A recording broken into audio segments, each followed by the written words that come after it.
জন্য প্রথমে কড়াইতে টমেটো,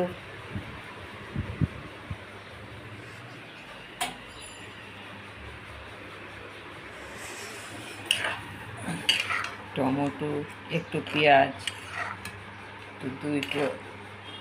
4-5 কোয়া রসুন দিয়ে দিয়েছি। দিয়ে কড়াইতে একটু সিদ্ধ করে নিয়ে এখন ঠান্ডা হতে দিচ্ছি।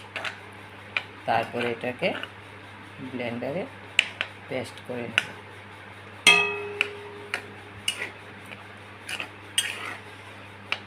ঠান্ডা হয়ে গেল, এটাকে ধরে পেস্ট করে নিচ্ছি।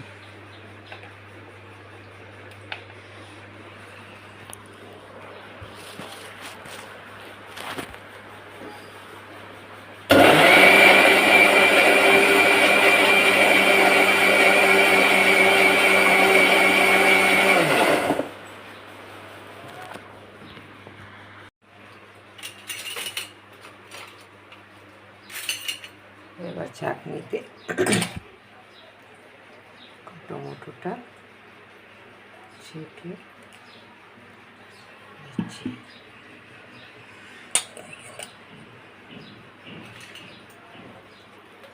এক হাতে ভিডিও ধরছি তো, তার জন্য এরকম একটু প্রবলেম হচ্ছে।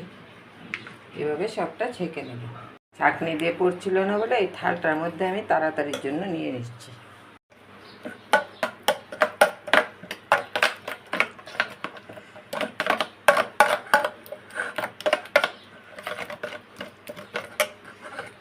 এইভাবে ছেঁকে নিচ্ছি। তারপর এটাতে আমি চিনি,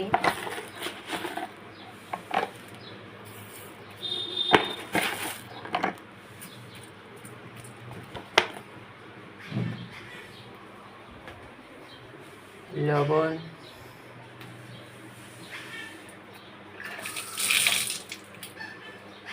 ঘরে বানিয়ে রাখা এলাচ, দারচিনি এগুলো দিয়ে ম্যাগি মশলার মতো বানিয়ে রেখেছিলাম, ওইটা থেকে একটু দিয়ে দিচ্ছি।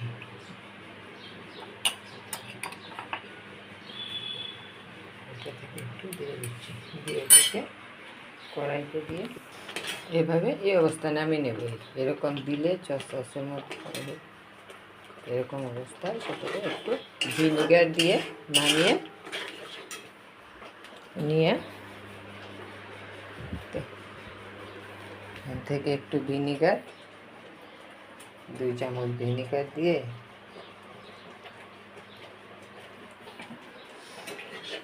নামিয়ে নেব। তারপর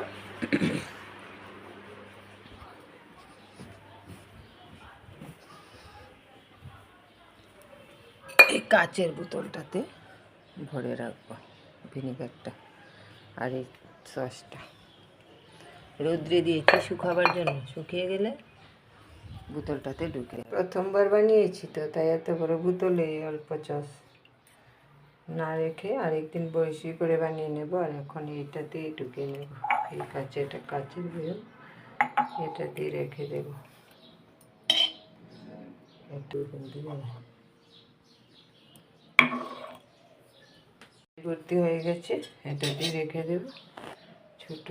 আর পরে আরেকদিন বেশি করে বানিয়ে ওটাতে নিয়ে নেব। এটাই ভরে গেছে, এটা দিয়ে রেখে দেব।